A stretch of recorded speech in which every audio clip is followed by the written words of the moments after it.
ভারতের 18তম লোকসভা নির্বাচনের প্রথম ধাপের ভোট গ্রহণ শুরু হয়েছে। স্থানীয় সময় সকাল 7টায় শুরু হয় ভোটাভুটি। এর আগে কেন্দ্রে কেন্দ্রে ভোট থেকেই ছিল ভোটারদের লম্বা লাইন। ভোট গ্রহণ চলবে বিকেল 5টা পর্যন্ত। 21 রাজ্য ও কেন্দ্রশাসিত অঞ্চলের 102 আসনে ভোট দেবেন 16 কোটির বেশি মানুষ। সিলন ফ্যামিলি ব্লেন্ডের কড়ালিকার আর সতেজ স্বাদের পারফেক্ট ব্লেন্ডে স্বপ্নেরা মিলুক টানা। পশ্চিমবঙ্গের 3টি আসনে চলছে ভোটাভুটি। গত বুধবার শেষ হয় প্রার্থীদের প্রচারণা। দেশটিতে নিবন্ধিত ভোটার প্রায় 97 কোটি। এবারের লোকসভা নির্বাচনে 7 দফায় 543 আসনে হবে ভোটাভুটি। আগামী 4 জুন ফল ঘোষণা।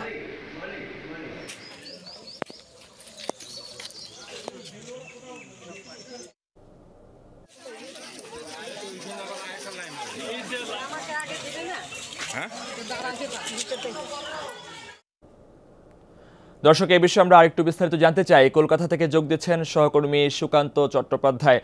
সুকান্ত, লোকসভা নির্বাচন ঘিরে ভোটারদের আগ্রহ কেমন দেখছেন? নিরাপত্তা ব্যবস্থা ও সার্বিক পরিবেশ কেমন রয়েছে? বিশেষ করে বাংলাদেশ সীমান্ত ঘেঁষা এলাকাগুলোতে পরিবেশ কেমন?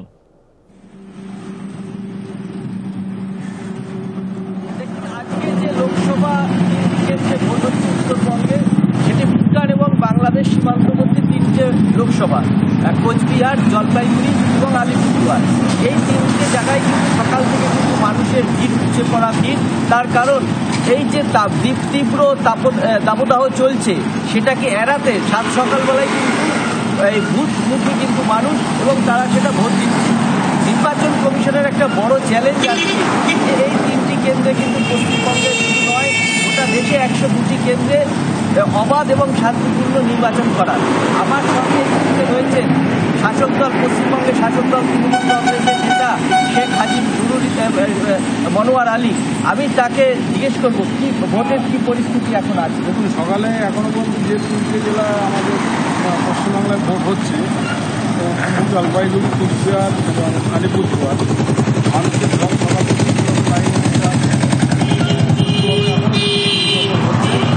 মানুষ সঠিকভাবে ভোট দিতে পারে।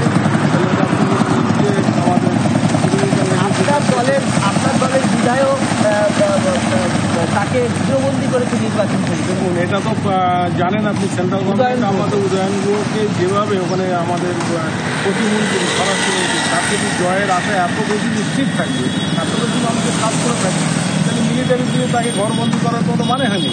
কিন্তু ঘরবন্দি যতই করে না কেন, মানুষ তো তার জবাব দেয়। সুতরাং ভোট সঠিক হলে নীতিশ পরামানিকে যে স্বরাষ্ট্রমন্ত্রী, তার জেতার কোনো জায়গা নেই। আমি নিজে দাবি করবো যে নীতিশ পরামানিকের বাড়ি তল্লাশি করা হোক, কারণ ওর বাড়িতে যত অস্ত্র মজুত করেছে, কারণ ও একটা মাফিয়া। সুতরাং মাফিয়া দিয়ে যদি সেন্ট্রাল গভর্নমেন্ট তাকে দিয়ে মিলিটারি দিয়ে উদয়নপুরকে বন্দি রেখে, গৃহবন্দী রেখে, মানুষের মন থেকে উদয়নপুরকে বা মমতা ব্যানার্জিকে সরাতে পারবেন। সুতরাং আমি মনে করি সঠিক নির্বাচন হলে ওখানে আমাদের তৃণমূল কংগ্রেসের অনিবার্য।